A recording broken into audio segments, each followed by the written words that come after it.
সুনামগঞ্জের মধ্যনগর উপজেলার সীমান্ত এলাকায় মহিষখলা বাজার।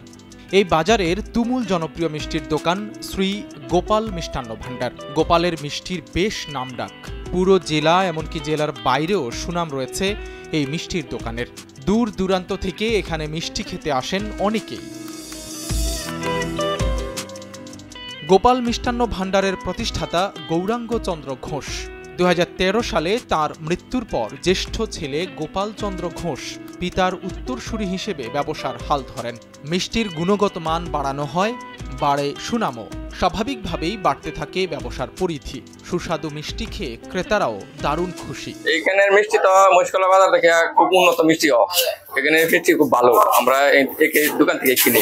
মিষ্টি মনে করো যেটা বাদ থাকতে এই দোকান চালু বেশি ভালো মিষ্টি। এই মিষ্টি আমাদের নেত্রকোনা যায়, সুনামগঞ্জ যায়, মধ্যনগর যায়, বিভিন্ন জায়গায় যায়। ওই যে আমার মেয়ে কলমাকান্দা থেকে মিষ্টি দিতেছে, বরাবরই নাই। আমি সবসময় দোকান থেকে রসমালাই, মিষ্টি, দই এগুলো নিয়ে যাই। স্বত্বাধিকারী গোপাল চন্দ্র ঘোষ জানান, মিষ্টির মানের ব্যাপারে এক চুলও ছাড় দেয় না গোপাল মিষ্টান্ন ভাণ্ডার। তাই মানুষের মধ্যেও আস্থার জায়গা করে নিয়েছে প্রতিষ্ঠানটি। প্রতিদিন কম বেশি 15,000 টাকার মিষ্টি বিক্রি হয় বলে জানান স্বত্বাধিকারী গোপাল চন্দ্র ঘোষ।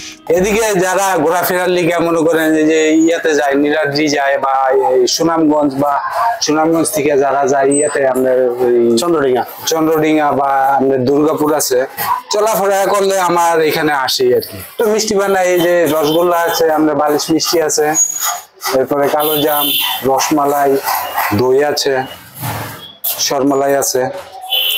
প্রতিদিন আমরা ভালো বেচা কিনা হইলে 10-15,000 টাকা বেচতে পারি। আর এখন তো বর্ষাকাল না, এখন তো লোকজন কম।